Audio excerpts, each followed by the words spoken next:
அன்பானவர்கள் அனைவருக்கும் இனிமையான மகிழ்வான வணக்கங்கள்.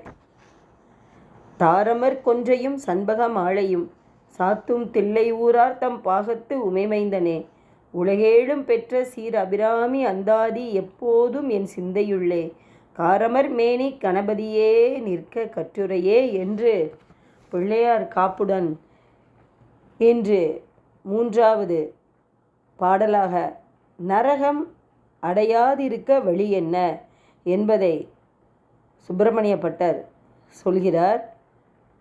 அதை நாம் கேட்டு அவ்வழிபடி நடந்தால் நரகம் நாம் அடையாமல் இருப்போம்.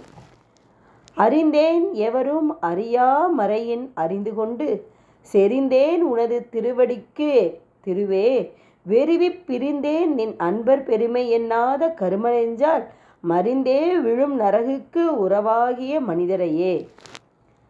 அதாவது தன்னை அறிவதற்கும் உலக அன்னையை அறிவதற்கும் காரணமாக இருப்பது எது? அறிவுதான். அறிவு இருப்பதனால்தான் அறிய வேண்டியதை அறிய செய்வதுதான். அதுதான் அறிவின் இலக்கணம். அதனால்தான் சொல்லியிருக்காங்க, அறிவுடையார் எல்லாம் உடையார் அறிவிலார் என்னுடையரேனும் இலர் என்று தமிழ் வேதம் ஆகிய திருக்குறளால் நன்கு உணரலாம். தமிழின் வேதம் எது? திருக்குறள். அறிய வேண்டியதை அறிய செய்யும் அறிவை பெறாவிடின் எவ்வித பயனும் அடைய மாட்டார். அடைய முடியாமல் அனைத்தையும் இழந்து ஒன்றுமில்லாமல் ஆகிவிடுவார் என்பதுதான் இக்குறளின் பொருளாகும். அறிந்தேன் எவரும் அறியாமறையை அறிந்து கொண்டே என கம்பீரமாக தொடங்குகிறார் இந்த பாடலை. முகவரி தெரிந்தால் அவரின் இடத்தை அறிய முடியும். அப்படித்தானே? விதை நட்டால்தான் விருட்சத்தை உண்டாக்க முடியும். அதுபோலவே அறிவின் வடிவமாக திகழும் அன்னையை நாம் அறிந்து கொள்ள கட்டாயம் நமக்கு அறிவு வேண்டும். அறிவு இல்லாருக்கு அன்னை புலப்படவே மாட்டாள். விண்ணிலே வெகு தொலைவுக்கு அப்பால் உள்ள கோள்கள், நட்சத்திரங்கள் சாதாரணமான கண்களுக்கு தெரியாது. ஆனால் பூத கண்ணாடி வழியாக பார்த்தால் தெரிந்து கொள்ளலாம். அதுபோல எவருமே எளிதில் அறிந்து கொள்ள முடியாத வேதமாகவும் வித்து போலவும் இருப்பவள்தான் அந்த அன்னை அபிராமி அகிலாண்டேஸ்வரி. விதையினுள் இருக்கும் மரத்தின் வடிவத்தையோ பயனையோ அறிய முடியுமா? அனுபவிக்க முடியுமா? முடியாது. ஆனால் அந்த விதையை மண்ணில் நடுபவர்களுக்கு அதன் வடிவமும் தெரியும், பயனும் கிடைக்கும், அனுபவமும் தெரியும். அதுபோலவே வேத வித்தாக வேத சொத்தாக மறைந்துள்ள அன்னை அபிராமியை நம் மனமென்னும் பக்தி நிலத்தில் ஊன்றினால், வேத வித்தாக மற்றவர்களுக்கு தெரியாது இருந்த அபிராமி அவள் பக்தரான அபிராமி பட்டருக்கு விதையிலிருந்து வெளிப்பட்ட விருட்சம் போல வேதத்திலிருந்து வெளிப்பட்ட வேத நாயகியை அபிராமி பட்டர் தன் ஞான அறிவால் கண்டறிந்தார். அந்த ஞான அறிவு வேண்டும்னா நம்மக்கிட்ட இருக்கக்கூடிய அகம்பாவம், ஆணவம், அகங்காரம் எல்லாம் போகணும். போனால் தான் நமக்கு ஞான அறிவு, நம்மக்கிட்ட இருக்கக்கூடிய அறிவால் நாம் அந்த அன்னையை உணர முடியும். அதனால் வேத வடிவான அபிராமியே, உனது திருவடியே கதியென தெரிந்திருந்தும் ஏனோ எதனாலோ எப்படியோ உன் பக்தர்களாகிய அடியவர்களின் அருமை பெருமைகளை உணராமல் அவர்களை வெறுத்துவிட்டு பிரிந்தேனே.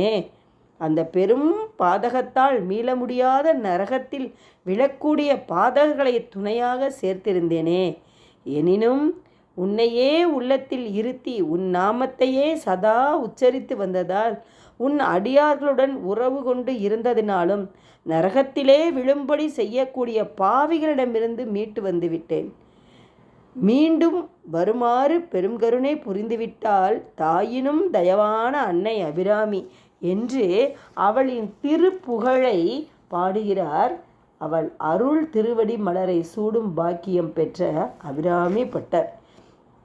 தெய்வத்தை நம் உள்ளத்தில் இருத்திவிட்டால் நமக்கு கிடைக்கக்கூடிய உறவுகள் பூராமே எப்படி இருக்குன்னா, தெய்வ அனுகிரகம் பெற்றவர்களோட உறவு தான் நமக்கு கிடைக்கும்.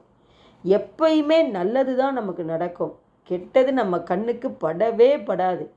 அதே போல் அந்த தெய்வத்தை நம் மனதில் நிறுத்தும் பொழுது நம் மனதில் அவளுக்கு கோயில் கொண்டு நாம் வைக்கும் பொழுது நம்மிடம் சேரக்கூடியவர்களும் நம்மை சுற்றி இருக்கக்கூடிய அந்த வைப்ரேஷன் எப்படி இருக்கும்? அவங்க வந்தால் ஒரு சில பேர் சொல்லுவாங்க பாருங்களேன், அவங்கள பார்த்தாலே எனக்கு பாசிட்டிவ் எனர்ஜி இருக்குது, அவங்கள பார்த்தாலே தெம்பும் தைரியமும் இருக்குதுன்னு சொல்லுவோம் பார்த்தீங்களா? அது பூராமே எப்படின்னு கேட்டிங்கன்னா, அவங்கக்கிட்ட இருக்கக்கூடிய அந்த பாசிட்டிவ் வைப்ரேஷன். அந்த பாசிட்டிவ் வைப்ரேஷன் எப்படி வரும்? அவர்களுடைய மனதில் அன்னையை நிறுத்தி வைத்திருந்ததினால் மட்டுமே. அதனால் அபிராமியை வணங்குபவர்கள் அவள் அடியார்கள் அல்லாத தீய கூட்டத்தாரிடம் செல்லவே மாட்டார்கள். ஒரு கால் செல்ல நேர்ந்தால் கூட அவர்களை அவ்வாறு செல்ல விடாமல் தடுத்து ஆட்கொள்வாள் அந்த அன்னை அபிராமி என்பதை மிகவும் உறுதிப்பட கூறுகிறார் அபிராமி பட்டர்.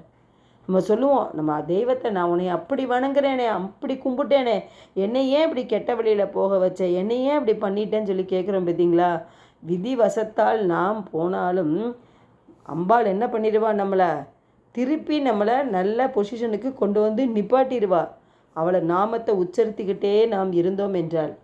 அன்னையை மதித்து துதித்து வழிபடுபவர்கள் அவளின் பெரும் கடாட்சத்தை பெறுவார்கள். அவ்வாறு இல்லாமல் அவளை அவமதித்து வழிபடாதவர்கள் அவள் அருள் கடாட்சத்தை இழந்து மீளா நரகத்தையே அடைவார்கள் என்பதை சொல்லாமல் சொல்லுகிறது இந்த பாசுரம்.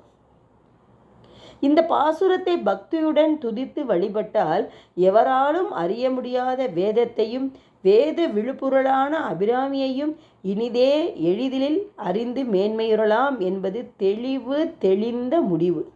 இந்த அரிய தத்துவத்தை, அரும்பெரும் புண்ணியத்தை நாம் அனைவரும் அடையும்படியாக செய்வதுதான் அற்புத அபிராமி அந்தாதியின் பாடலாகும். இந்த ஒவ்வொரு பாடலும் பார்த்திங்கன்னா ஒவ்வொரு வழிக்கான வழியை கொடுக்கும் ஒவ்வொரு பாடல்களும்.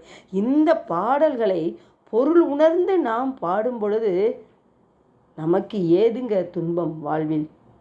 அறிந்தேன் எவரும் அறியா மறையை அறிந்து கொண்டு செறிந்தேன் உனது திருவடிக்கு திருவே வெறிவி பிரிந்தேன் நின் நண்பர் பெருமை எண்ணாத கரும நெஞ்சால் மறிந்தே விழும் நகருக்கு உறவாகிய மனிதரையே என்று அபிராமி பொற்பாதங்களை பணிந்து மீண்டும் உங்களை சந்திக்க வருகிறேன். வாழ்க வளமுடன், வாழ்க வையகம். நன்றி, வணக்கம். இந்த வீடியோ உங்களுக்கு பிடிக்கும்னு நினைக்கிறேன். லைக் பண்ணுங்கள், ஷேர் பண்ணுங்கள் அண்ட் சப்ஸ்கிரைப் பண்ணுங்கள். தேங்க்யூ.